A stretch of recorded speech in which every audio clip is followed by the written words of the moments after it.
24 de junho de 1944. Nas águas escuras a 150 milhas da costa do Japão, o comandante Richard O'Kane via o destino através de uma lente. Pressionando o olho contra o periscópio do USS Tang, seu sangue gelava, não de medo, mas de uma excitação fria e calculista. Diante dele, navegava o maior prêmio que já havia visto: 6 enormes navios de carga abarrotados com os homens e materiais que eram a última esperança do Japão, cercados por uma muralha de 16 navios de escolta. Atrás dele, na sala de controle, o silêncio era denso, elétrico. Cada homem em seu posto, uma peça de uma máquina de caça perfeita. Por 4 horas eles perseguiram sua presa, movendo-se como uma sombra sob as ondas, posicionando-se para o golpe fatal. Este era o momento pelo qual O'Kane havia treinado. O momento que provaria que ele era mais do que apenas o protegido do lendário Dudley Morton. Ele estava prestes a se tornar a própria lenda. O que as escoltas japonesas não sabiam era que estavam enfrentando um novo tipo de predador. A guerra submarina americana havia evoluído, tornando-se mais letal e precisa do que sua doutrina ultrapassada poderia sequer conceber. A jornada do Tang até este momento de poder absoluto começou 9 meses antes, em um estaleiro na Califórnia. Mas o aço de seu casco não era sua maior arma.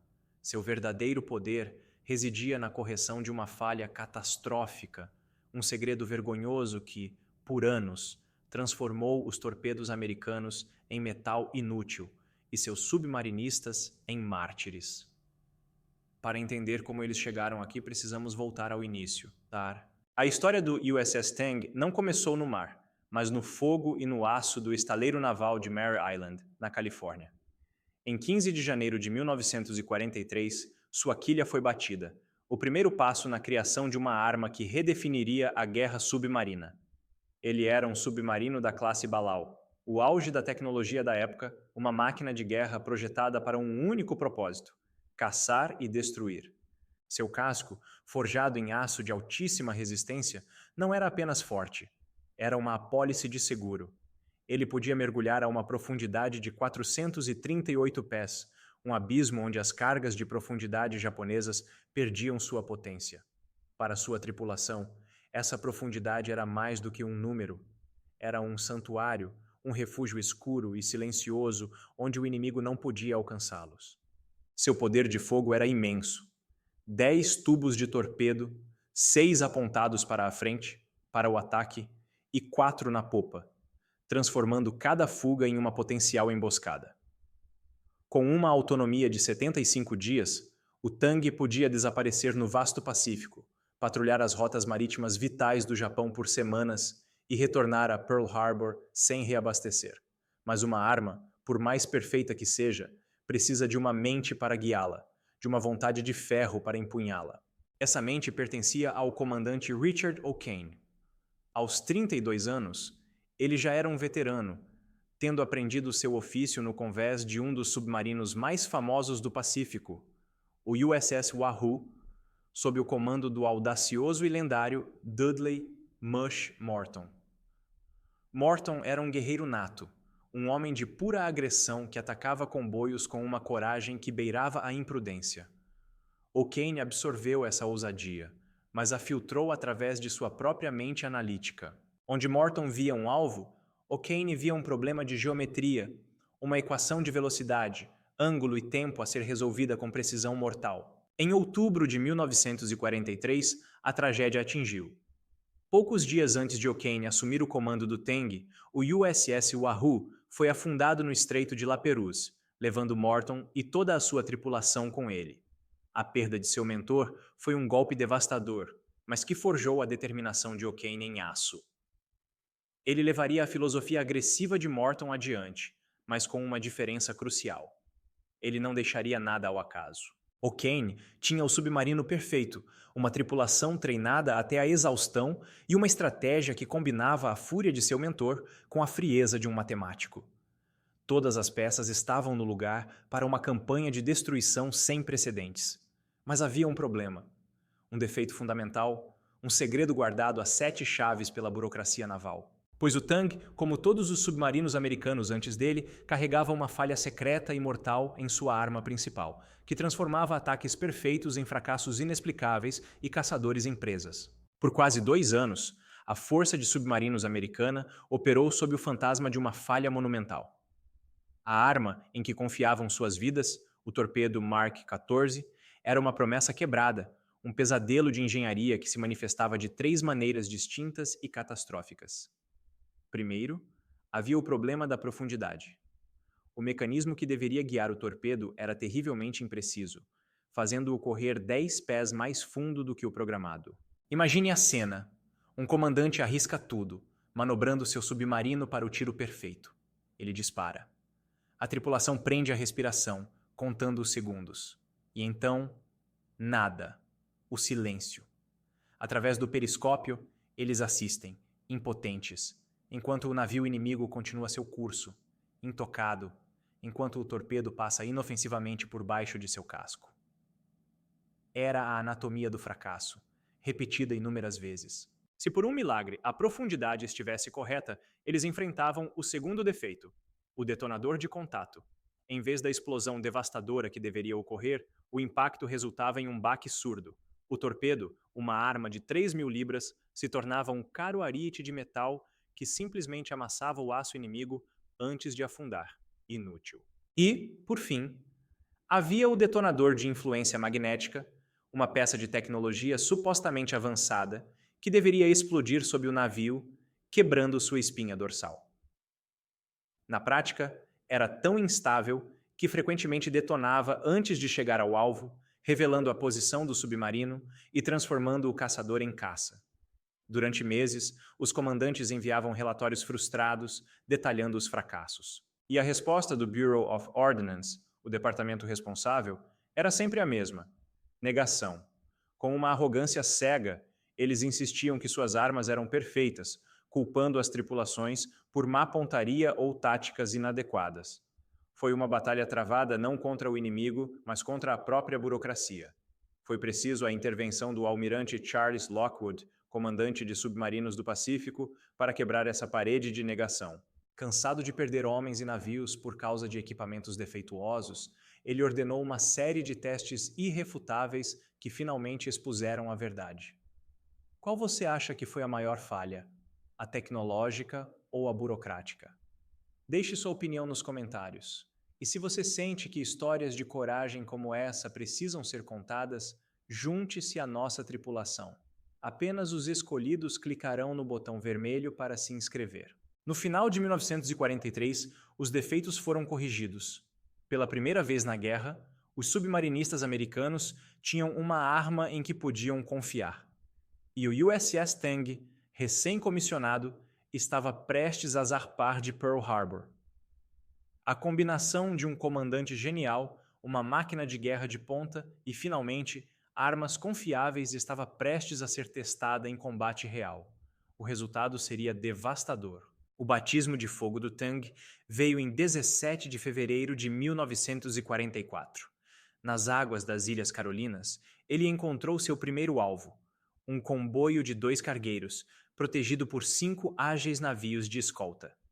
O'Kane iniciou a aproximação, um predador movendo-se silenciosamente nas profundezas. Mas o oceano tem olhos. Uma das escoltas virou-se subitamente e avançou, seu sonar pingando uma sentença de morte. O'Kane não hesitou. Mergulho profundo! A ordem ecoou pelo submarino. O Tang mergulhou enquanto o caçador se tornava a presa.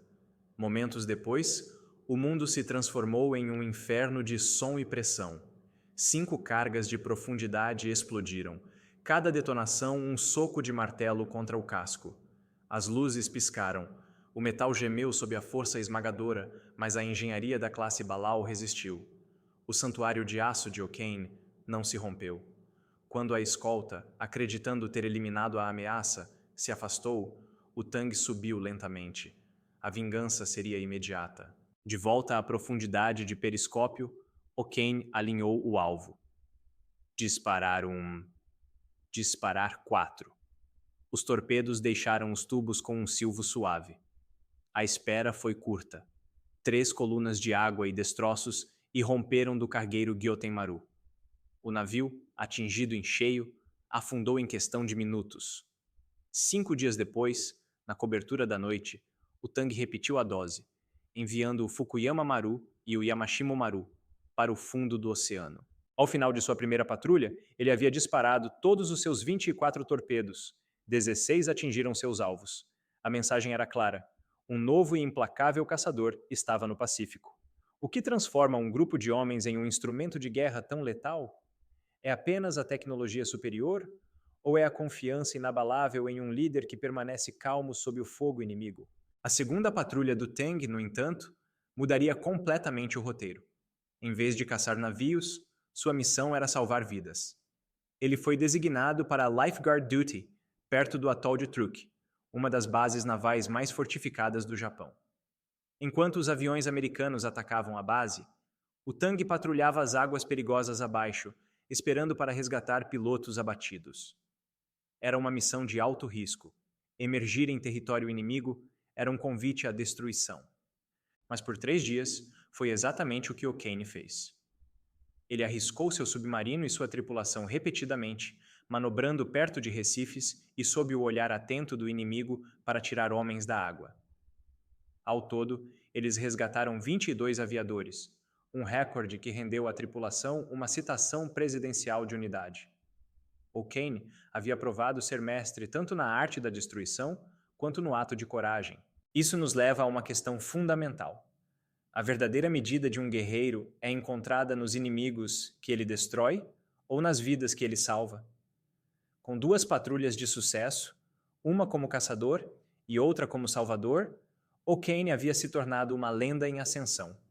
Ele poderia ter escolhido uma missão mais segura, um merecido descanso para sua tripulação. Mas ele não o fez. Ele se aproximou do alto comando e fez um pedido audacioso, quase suicida. Ele pediu para ser enviado ao Mar Amarelo, um cemitério de navios apertado entre a China e a Coreia, perigosamente perto do coração do Império Japonês. Ele pediu para ir caçar onde nenhum outro comandante ousava ir. A terceira patrulha do Tang entraria para a história como a mais devastadora já realizada por um submarino americano. A escolha de O'Kane pelo Mar Amarelo não foi um ato de imprudência, mas de genialidade calculada. Ele sabia de um fato que o alto comando japonês parecia ignorar. A Marinha Imperial tinha um calcanhar de Aquiles. Obcecada com a glória de batalhas de superfície e o poder de seus couraçados, ela havia negligenciado de forma catastrófica a guerra anti-submarino. Para uma nação insular como o Japão, que importava 100% de seu petróleo e a maior parte de suas matérias-primas por mar, essa negligência era um suicídio estratégico. Enquanto a Grã-Bretanha, enfrentando uma ameaça semelhante no Atlântico, dedicava enormes recursos à proteção de comboios, o Japão via essa tarefa como uma missão defensiva, indigna de seus melhores oficiais e equipamentos. Suas escoltas eram poucas, equipadas com sonares primitivos e comandadas por homens treinados para combater outros navios, não fantasmas submersos. Para um predador como o Tang, equipado com radar que podia ver na escuridão, e os novos torpedos elétricos Mark 18, que não deixavam rastros de bolhas na água, o Mar Amarelo não era um campo de batalha, era um campo de tiro. E na noite de 24 de junho, ele encontrou o alvo perfeito, o enorme comboio, uma cidade flutuante de aço movendo-se lentamente em direção ao seu destino. Por 4 longas horas, O'Kane perseguiu-o, não como um lobo faminto, mas como um engenheiro traçando um plano. Não era uma perseguição, era a elaboração de uma armadilha matemática. Ao cair da noite, ele executou seu plano com uma audácia impressionante. Em vez de atacar submerso, ele emergiu. Na escuridão, com seu perfil baixo pintado de preto, o Tang era quase invisível. Ele se infiltrou entre as escoltas e do coração da formação inimiga disparou. 3 torpedos para o navio mais próximo, um giro rápido, e mais 3 para um segundo alvo na coluna distante. 6 explosões rasgaram a noite, transformando a ordem do comboio em pânico e caos. O Tang mergulhou fundo, deixando as escoltas japonesas lançarem suas cargas de profundidade às cegas, atacando as sombras. 30 minutos depois, Quando O'Kane retornou à profundidade de periscópio, ele esperava ver 2 navios afundando. O que ele viu foi um inferno flutuante. 4 navios estavam em chamas, adernando ou já deslizando para o fundo do mar. Em um comboio tão densamente formado, os torpedos que erraram seus alvos primários encontraram outros. O acaso, guiado pela precisão, havia criado a salva de torpedos mais letal da guerra. Afundar 4 navios com uma única salva já era um feito para os livros de história, mas para O'Kane e a tripulação do Tang era apenas o começo. O Mar Amarelo ainda guardava mais presas, e nos dias seguintes, o Tang provaria que a matemática da guerra podia ser incrivelmente brutal, capaz de apagar um regimento inteiro da existência com um único e silencioso torpedo. A carnificina no Mar Amarelo não cessou. 6 dias após aniquilar parte do comboio, a caçada do Tang continuou, implacável. Seu próximo alvo foi o navio de carga Nikin Maru, navegando sozinho, uma presa fácil. Após uma perseguição de 6 horas que testou a paciência da tripulação, O'Kane manobrou para a posição de tiro. Ele não usou uma salva. Ele usou um único torpedo, disparado dos tubos de popa. A arma atingiu o navio em cheio, e o resultado foi apocalíptico. O casco do Nikin Maru se partiu ao meio como se fosse de papel. Em menos de 3 minutos, ele desapareceu sob as ondas, levando consigo mais de 3.000 soldados japoneses. Com um único torpedo, O'Kane não afundou apenas um navio. Ele apagou um regimento inteiro da face da terra.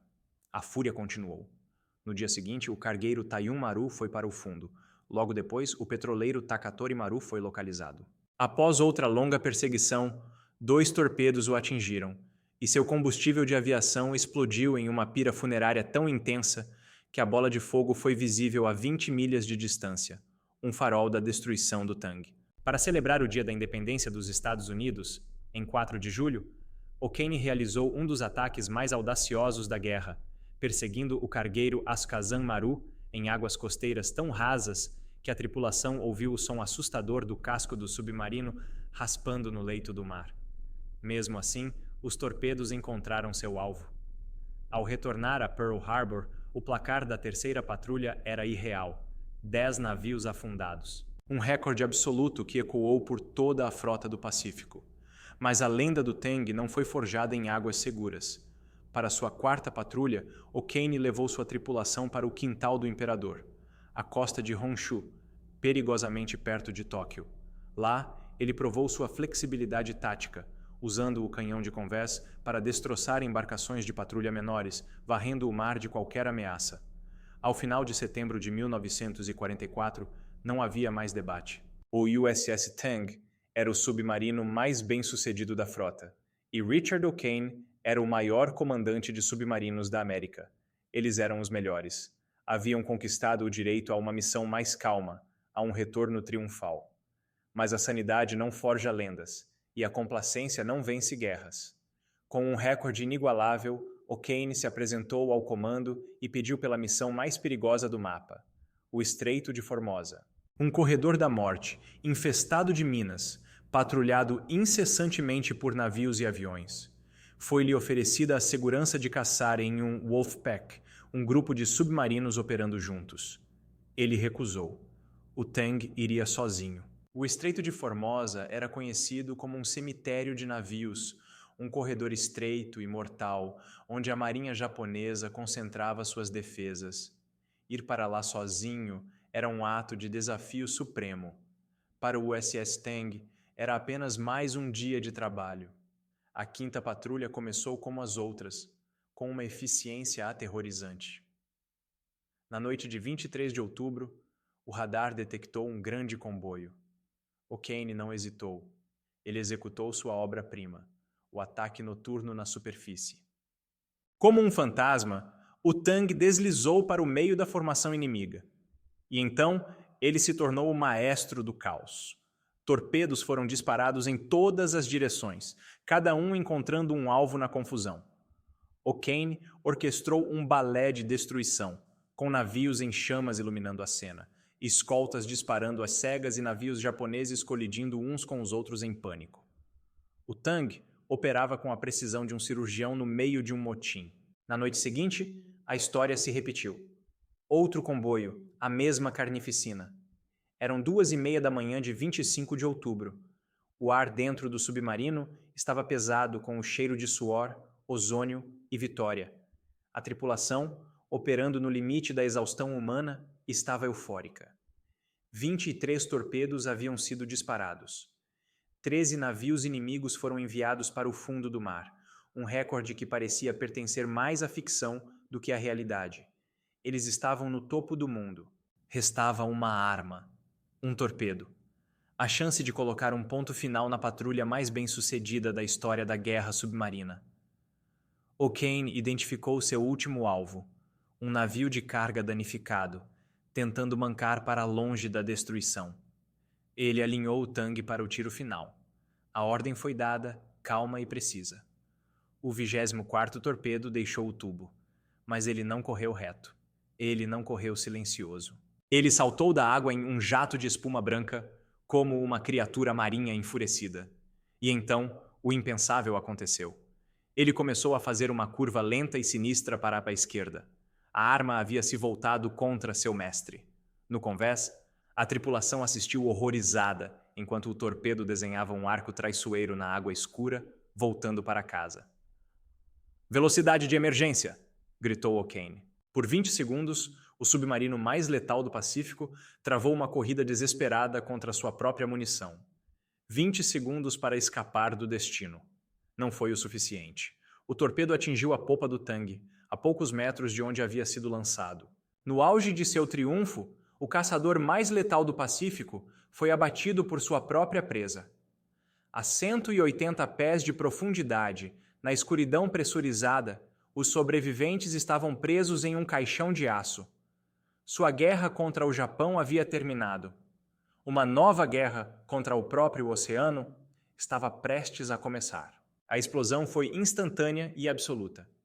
A popa do tangue foi arrancada e o submarino mergulhou para seu túmulo a 180 pés de profundidade. Para a maioria da tripulação, o fim foi rápido. Mas na sala de torpedos da proa, 30 homens sobreviveram ao impacto inicial apenas para se verem presos em uma armadilha de aço no fundo do oceano. A escuridão era total, o ar rapidamente se tornando tóxico. A única saída era uma pequena escotilha de fuga. E a única esperança, um dispositivo chamado Momsen-Lung, um primitivo aparelho de respiração que, até aquele momento, nunca havia sido usado com sucesso para escapar de um submarino afundado em combate. Era uma chance em 1 milhão, uma aposta contra a pressão esmagadora e o pânico. 13 homens, em grupos, entraram no compartimento de fuga inundado, enfrentando o frio e a escuridão. Eles lutaram contra seus próprios pulmões, que gritavam por ar, e contra a desorientação da subida. Desses 13, apenas 5 conseguiram a proeza impossível de alcançar a superfície. Lá, eles se juntaram a O'Kane e a outros 3 homens que haviam sido jogados da ponte pela explosão. No total, 9 homens sobreviveram ao naufrágio do submarino mais bem-sucedido da América. Mas a provação deles estava longe de terminar. Ao amanhecer, um navio de escolta japonês os encontrou. Para sua desgraça, a bordo estavam os sobreviventes mutilados e queimados dos navios que o tangue havia afundado horas antes. O encontro entre vítimas e algozes foi brutal. A fúria dos japoneses, alimentada pela dor e pela perda, foi descontada nos 9 americanos. Eles foram espancados e torturados antes de serem levados para um campo de prisioneiros de guerra, onde suportariam 10 meses de cativeiro. 78 membros da tripulação do Tang nunca mais viram a luz do dia. Após a guerra, Richard O'Kane foi libertado e recebeu a medalha de honra por sua bravura incomparável. O legado do Tang foi cimentado nos anais da história naval. 33 navios inimigos confirmados afundados, o maior número de qualquer submarino americano na Segunda Guerra Mundial. Sua história é a personificação da ironia da guerra. Um submarino que superou uma falha de engenharia em seus torpedos, apenas para ser destruído por um deles. Um comandante que alcançou o auge do sucesso, apenas para assistir sua embarcação ser afundada por sua própria arma. A jornada do Tang, desde sua construção até seu fim trágico, nos mostra que a linha entre o triunfo e a tragédia é tênue como o fio de uma navalha. O que você acha que define o legado de um guerreiro? Suas vitórias em batalha ou sua capacidade de sobreviver ao impossível? Compartilhe seus pensamentos nos comentários. Se esta história de coragem e sacrifício ressoou em você, curta este vídeo e inscreva-se para não perder mais relatos como este. No fim, a história do USS Tang não é apenas sobre estatísticas de guerra. É um poderoso lembrete de que, mesmo no meio da maior escuridão, a vontade humana de sobreviver pode superar o impossível.